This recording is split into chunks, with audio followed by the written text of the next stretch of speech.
Hi there. Okay, so this is a quick tutorial on how to get to your studies weekly.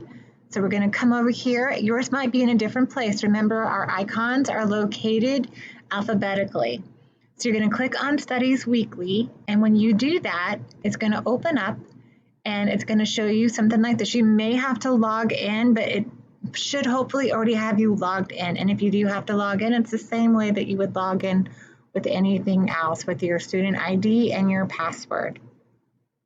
And once you're in, you're going to click on this one right here, because you're not in first grade.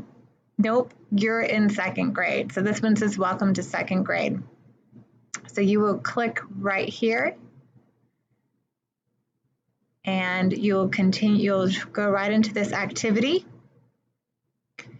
And for the first assignment, you're just going to do these two, and you'll see it in there. I'll list it, but you'll just go through. It'll read it for you if you'd like.